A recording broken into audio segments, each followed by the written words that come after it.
வணக்கம். நான் உங்க சாய் பாலாஜி, ஃபேஸ் ரீடர். வாருங்கள், வாழ்க்கையை வளப்படுத்துங்கள். சிருஷ்டி ஒளி டிவோஷனல் ஷாப்.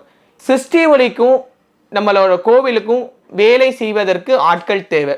சிருஷ்டி ஒளியில் வந்து பார்த்தீங்கன்னா ஆத்மார்த்தமான குரு பக்தியோட, அதாவது வேலை செய்யணும்னு இருக்கக்கூடாதுங்க. உங்கள் கடையில் நீங்கள் எப்படி இருப்பீங்களோ அந்த மாதிரி உழைப்பை கொட்டக்கூடியணும். உழைப்பை கொட்டணும்னா ரொம்பலாம் வேண்டாம். அந்த என்ன விஷயமோ அதை கரெக்டாக பண்ணணும். தகுதிக்கேற்ப சம்பளம் கொடுப்பாங்க. ஸோ ஆண் பெண் இருபாலரும் தேவை.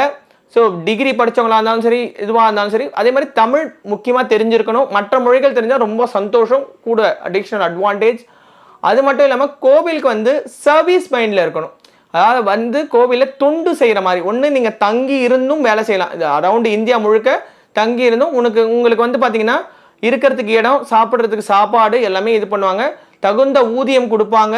ஸோ நீங்கள் அதை பற்றி கவலைப்பட வேண்டியது இல்லை. எதனாலன்னா நீங்கள் சேவை பண்ணுறது தெய்வத்துக்கு தான். ஒரு மனுஷங்கில வேலை செய்யலை, தெய்வத்துக்கு மட்டும்தான் சேவை பண்ண பாருங்க. சிருஷ்டி ஒளியாக இருந்தாலும் கோவிலாக இருந்தாலும். இங்கே சிருஷ்டி ஒளியில் இருக்கிறது கோவிலில் சர்வீஸுக்கு தான் நாங்கள் கொடுக்குறோம். கோவிலில் சர்வீஸ் பண்ணாலும் அது தெய்வத்துக்கு தான் நம்ம பண்ண போகிறோம். ஸோ ரெண்டு விஷயமுமே வந்து பார்த்திங்கன்னா ரொம்ப அற்புதமானது.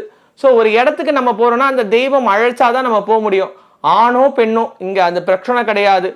மொழிகள், நிறைய மொழிகள் தெரிஞ்சாலும் ப்ளஸ் பாயிண்ட்டு பக்தி ஸ்ரத்தை இருக்கணும். அதாவது ஆத்மார்த்தமான இறை பக்தி இருக்கணும். ஸோ இது வந்து பார்த்திங்கன்னா கலியுகம். நிறைய பேருக்கு வந்து பார்த்திங்கன்னா அது இல்லை, இருக்கிற சில பேர்கள் இருக்கீங்க. ஸோ அவங்களுக்கான பதிவு தான் இது. ஸோ தொண்டுகள் செய்யும் பொழுது இறைவனுக்கு ஆத்மார்த்தமான தொண்டுகள் செய்யும்போது அதுக்கு தகுந்த ஊதியம் உண்டு. நான் ஃப்ரீயாக செய்ய சொல்லலை. தகுந்த ஊதியத்தோட சாப்பிட்றதுக்கு சாப்பாடு, தங்கறதுக்கு இடம்லாம் கொடுக்குறோம். ஸோ வேலை நேரமும் உங்களுக்கு ஃபிக்ஸட் பண்ணி கொடுத்துருவாங்க. அந்த வேலை நேரம் மட்டும் தான் நீங்கள் செய்யணும். சிருஷ்டி ஒளியில் வாரத்தில் ஒரு நாள் லீவ் வரும். அந்த ஒரு நாள் கூட நீங்கள் கோவிலில் வந்து சேவை பண்ணுற மாதிரி இருக்கும். கோவிலில் நித்தப்படி நீங்கள் வந்து சேவைகள் பண்ணணும். ஸோ என்னென்ன வேலைகள் இருக்குது, அதுக்கு என்னென்ன வேணும் அப்படின்றத நீங்கள் நேரில் வரும்பொழுது சம்பளம், அந்த என்ன வேலை, அது உங்களுக்கு பிடிச்சிருந்தா நீங்கள் வந்து ஜாயின் பண்ணிக்கலாம். ஸோ சிருஷ்டி ஒளிக்கு ஆட்கள் தேவை, கோவிலுக்கும் ஆட்கள் தேவை. ஆண் பெண் 2 பேரும் வேணும். மறுபடியும் சொல்கிறேன். ஸோ இதில் வந்து பேதம் கிடையாது. உங்களுக்கு வந்து 8th ஸ்டாண்டர்ட்லேருந்து டிகிரி வரைக்கும் நாங்கள் எடுக்கிறோம். ஸோ உங்களுக்கு அம்பாள் அனுகிரகம் பண்ணால் அந்த கோவிலில் சேவை பண்ணலாம். உங்களுக்கு சாய்நாதர் அனுகிரகம் பண்ணால் சிருஷ்டி ஒளியில் சேவை பண்ணலாம். சிருஷ்டி ஒளியில் வேலை பார்க்கலாம். ஸோ 2 இடமே வளர்ச்சி கொடுக்கக்கூடிய ஒரு அற்புதமான ஒரு இடம்.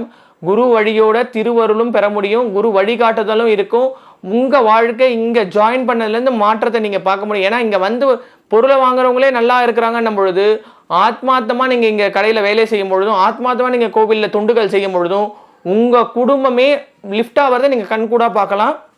விருப்பம் இருக்கிறவங்க கால் பண்ணிவிட்டு நேரில் வந்து உங்களோட இன்டர்வியூவை அட்டன் பண்ணி நீங்கள் சிருஷ்டி ஒளியில் ஜாயின் பண்ணுங்கள். நீங்கள் தான் தோன்றி ருத்ரஸ்ரீ ஷீரடி சாய்பாபா ஆலயத்தில் ஜாயின் பண்ணிக்கோங்க. ஸோ குருவோட அருளாசை பெற்று உங்கள் வாழ்க்கையில் பல வளங்களும் நலங்களும் பெறணும்னு வேண்டிக்கிறேன். நன்றி, வணக்கம்.